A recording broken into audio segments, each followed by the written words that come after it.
Welcome back. I'm Ian Masters, and this is Background Briefing, available 24/7 at backgroundbriefing.org. And joining us now is Brian Rosenwald, the co-editor-in-chief of Made by History, a daily Washington Post history section, and a historical consultant for the Slate podcast Whistle Stop, a scholar in residence at the Partnership for Effective Public Administration and Leadership program at the University of Pennsylvania. He's the author of the new book just out, Talk Radio America, How an Industry Took Over a Political Party That Took Over the United States. Welcome to Background Briefing, Brian Rosenwald. My pleasure to be with you.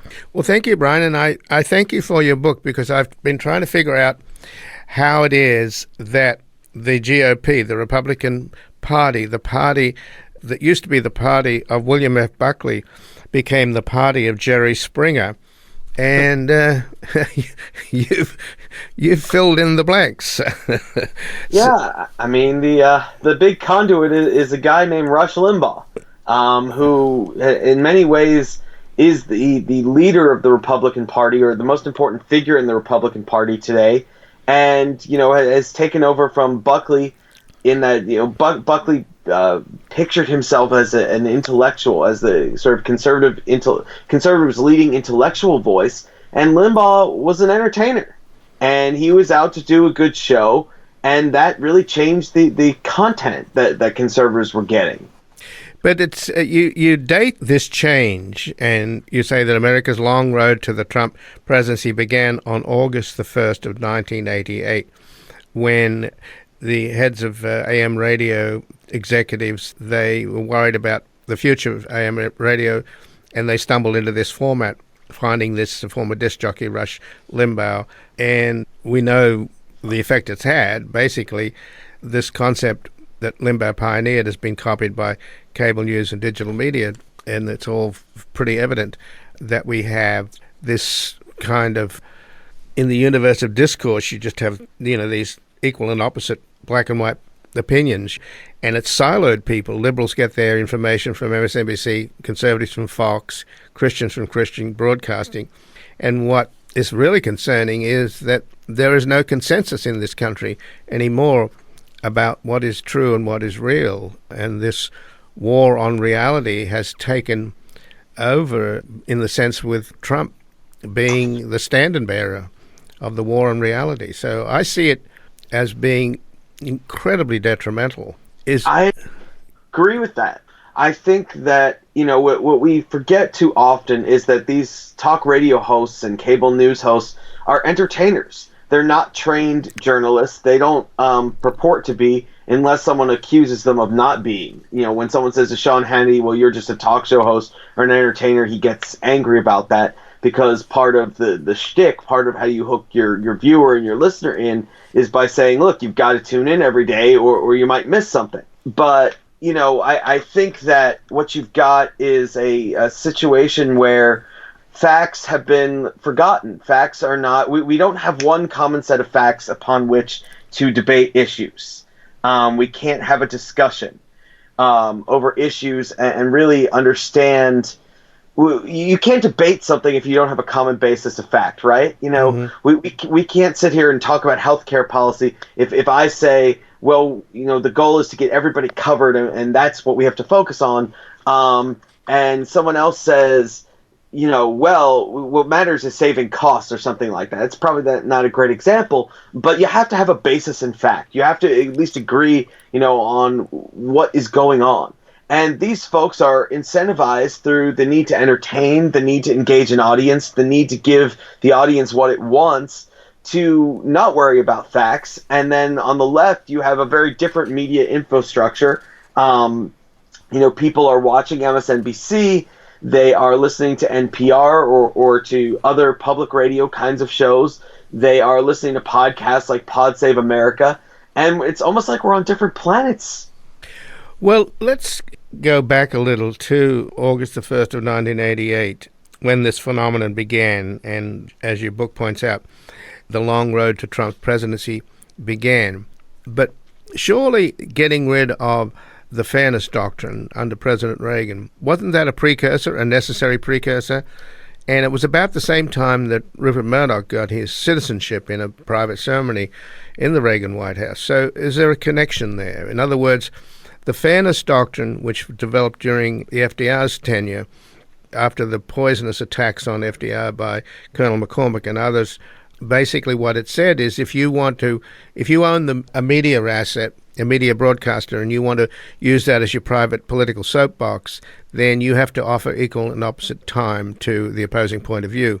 And that had the effect of dampening down polarizing and polemical and partisan speech in the media, or political speech, I should say, in the media. So do we have to really talk about that? I mean, it seems to me that that's where it all began, at least that enabled this phenomenon. Yeah, so I think the fairness doctrine is something that both the left and the right actually get wrong a little bit. It was, in fact, it dated back to 1949, and what it required was overall balance in a station's programming. So what that meant is Limbaugh actually did the same basic show that he does nationally in Sacramento from 1984 to 1987 under the fairness doctrine. So he was doing the show, but the difference was there was a liberal host somewhere on that station in Sacramento. And I think that, there's a lot of debate among radio folks as to whether we would have gotten modern talk radio if the fairness doctrine remains in place. Some people say that, a lot of station owners were worried about FCC complaints, so they just didn't want to tackle politics at all. I come at this from a slightly different angle where I think that you would have had modern talk radio, and I think Limbaugh would have been really, really successful because he's a very good entertainer, and he did something that people hadn't heard that was interesting and engaging. But what you wouldn't have gotten is what you have today, which is all conservative stations. In so many parts of America, you have stations where they might have a local conservative morning host, and then they have the same syndicated lineup. Depending on who the syndicator is, the programs vary. But, if it's Salem, they have Hugh Hewitt and Mike Gallagher and Sebastian Gorka and people like that. If it's an iHeartMedia station, you'll get Limbaugh, you'll get Hannity, you'll get Glenn Beck, those kinds of programs. And it's all conservative all the time. It's mostly national politics all the time. And you couldn't have had that with the Fairness Doctrine. With the Fairness Doctrine, you would have had a liberal show in there somewhere and probably a moderate show in there somewhere. And I think that people, people might not have tuned in, but you would have at least had a little bit more of a chance for cross-exposure. And you wouldn't have had that sort of different planets phenomenon that I'm talking about, where people can't even agree on, what the weather is for a given day. And again, I'm speaking with Brian Rosenwald, the co-editor-in-chief of Made by History, a daily Washington Post history section, and an historical consultant for the Slate podcast Whistle Stop, a scholar in residence at the Partnership for Effective Public Administration and Leadership program at the University of Pennsylvania. He's the author of the new book just out, Talk Radio America, How an Industry Took Over a Political Party That Took Over the United States. So let's talk a little bit about how this talk radio industry took over the United States, or at least the Republican Party, and then now with Donald Trump, the United States. There is an example out here of the effect of talk radio in terms of our politics. We have what's called the Inland Empire around Riverside, where lots of the residents there commute hours every day into Los Angeles and other parts of Southern California to work. And the Inland Empire used to be a solidly Democratic bastion through the 80s up until the 90s. And because people were driving hours and hours in their cars, a captive audience, if you will, on the freeways, listening to Rush Limbaugh, the theory is that explains why, starting in the 1980s, the Inland Empire shifted from Democrat to Republican. So do you see that as an accurate test case? Well, what I think happens is that people who spend a lot of time commuting, or people who spend a lot of time doing a job where they can listen to talk radio all day, generally have fairly conservative predilections. Their core values, there's some on the left who see talk radio audiences as puppets, that marionettes just led around by the host. I don't think that's quite true. I think that those people usually have conservative core convictions, and what hosts are able to do is they're able to say, hey, those values that you and I share are values that we should, apply to this bill or this issue or this politician. And I think that they localize things, they draw attention to things that otherwise in their earlier era might not have gotten attention, and I think that they have that effect. I also think that there is another element of it, which is talk radio is a soap opera. There are heroes, there are villains. And what talk radio does, what someone like Limbaugh does, is he doesn't go with the formulation that I guess was made most famous by John McCain in 2008 for that at that town hall meeting where he said to that woman, no, ma'am, that's not true. Barack Obama is a good, decent Christian American who I happen to have profound disagreements with. You don't hear that because it's not good radio. What's good radio is to say the Democrats are a threat to fundamental American values and to the things that you hold dear, and this is political warfare. And so you get the sense that it fuels the sense that people are more different from the opposition politically than they maybe think they are, that the politician's position is further away from one's own. And it does help fuel the divisiveness. And I think if you listen to this stuff every day, you start to buy into that. You start to see, you might have been someone who was open to voting for a Democrat at one point, and then you say, you know what? Those guys are terrible. They're against everything I believe in. And you see those people becoming more and more sort of, you see them harden in their beliefs and see politics more as warfare and see Democrats as the enemy. And so I think you have an element of that. But talk radio is definitely huge with people who spend hours in the car. In some cases, if you're commuting an hour or 2 hours a day, you might spend more quality time with your favorite host than you do with a spouse. Well, the effect, though, politically, was pretty clear, as you point out in your book, Brian Rosenwald, Talk Radio America, how an industry took over a political party that took over the United States. And in 1994, 2 years into Bill Clinton's administration, and remember, Bill Clinton in 92 got the trifecta, as Obama did when he got elected. The Democrats controlled the House, the Senate, and the White House, and didn't get a lot done, frankly. And a lot of it was to do with the revolution that took place with Newt Gingrich in 1994, where the House, for the first time in 40 years, flipped with a big majority of Republican freshmen who came in. And, of course, the hero was Rush Limbaugh, who was invited to speak at the freshman orientation. He was mobbed like a rock star, giving autographs, etc. So is that where the kind of echo chamber effect began, where you have talk radio, then you have the politicians listening or being advised, and then the think tanks coming up with the agenda, and then the talk show host talking about the agenda, and then the politicians talking about the agenda, and it feels like a kind of a mill, a circle, a cycle, if you will. Well, you get a very synergistic relationship that develops. In the early 90s, talk radio is just taking off. Limbaugh has become a cultural phenomenon.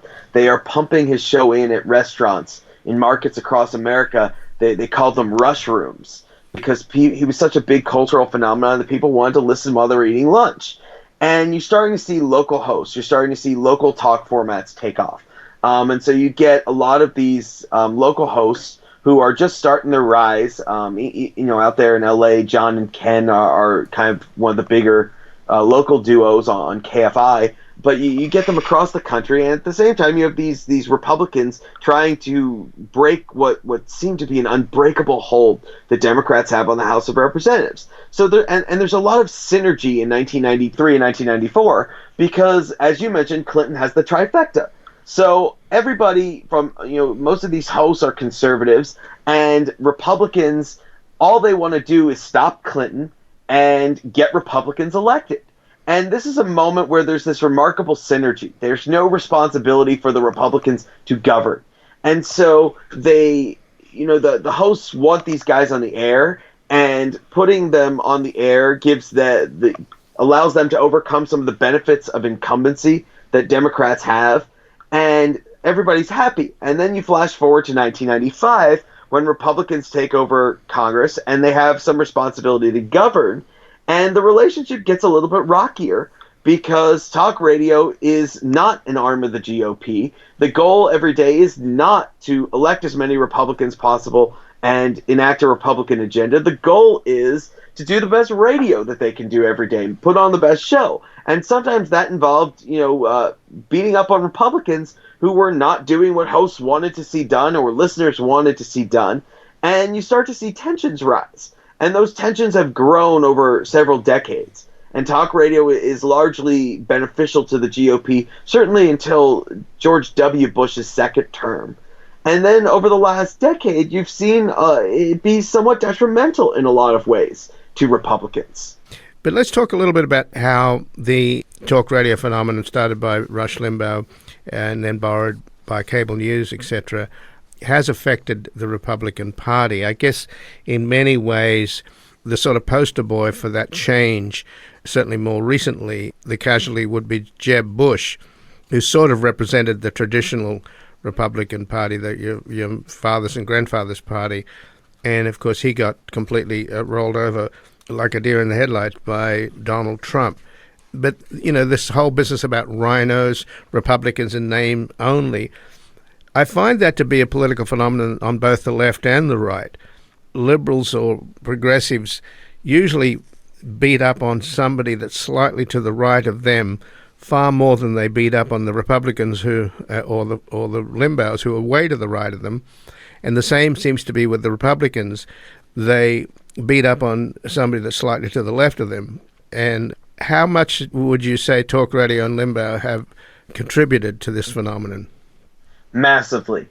What's fascinating about this is if you go back to that 94 election that you mentioned, you've got Limbaugh out there saying, don't vote against Mitt Romney, who at the time was much more liberal than he is today, because he's not conservative enough. He was running against Ted Kennedy. And he's saying basically, he's a step to the right of Kennedy, and that's a step in the right direction.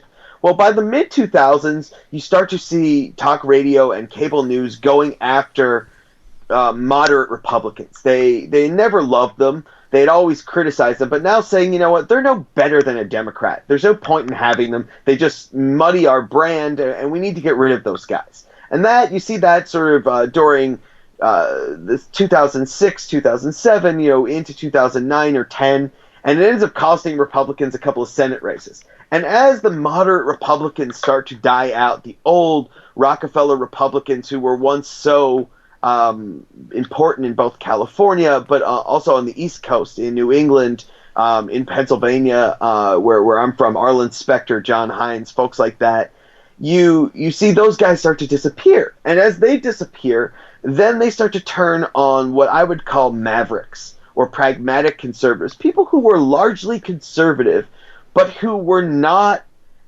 but who dissented from the Republican Party line on one or two issues. So the best examples of that, Richard Lugar, who loses in Indiana in a primary after 36 years as a senator in 2012. John McCain, who they couldn't stand because of his positions on immigration and climate change and tax cuts and things like that, even as he was largely conservative. And then, ironically enough, another big example is the guy that Rush used to know as Lindsey Grahamnesty, because he's purported to support amnesty on immigration, who's now one of President Trump's biggest backers, but who they said, this guy's not a Republican. And then as a lot of those mavericks, as Lugar loses and people like that disappear, then they switch to Republican leaders. And they say, those people are just rhinos. They're not really conservatives. John Boehner and Paul Ryan, they're not fighting hard enough. They're not going to war. They want to tell us why we have to compromise with Obama. And so all of a sudden you get them, they go after the Jebs of the world who don't even really dissent from them on any issues, but where they say these people want to compromise, and to them on talk radio there is no dirtier word than compromise. It's, instead of conciliation, instead of pragmatism, instead of this is what we have to do, it's capitulation. It's you roll over for those Democrats, they're willing to fight, our guys aren't. And so further, it pushed the Republican Party not only to the right, but towards warfare tactics, which then makes it very little surprise that the exemplar and the top of the Republican Party now is Donald Trump, who seems to want to battle about everything. And I think you're absolutely right that the left is starting down this pathway. There are different mechanisms for that kind of ideological enforcement. Social media is playing a bigger role than talk radio or cable news. But the left is definitely starting to go down the same path where all of a sudden the Joe Bidens of the world are no longer, satisfactorily liberal. Elizabeth Warren said the other day that maybe he's running in the wrong party's primary. So, was it an interview that you did with Limbaugh, or was it an appearance on his show? I mean, I'm very interested to know how he reacted to your book. Well, I did not. I was never able to get an interview with him. I tried. His answer to almost every request is no.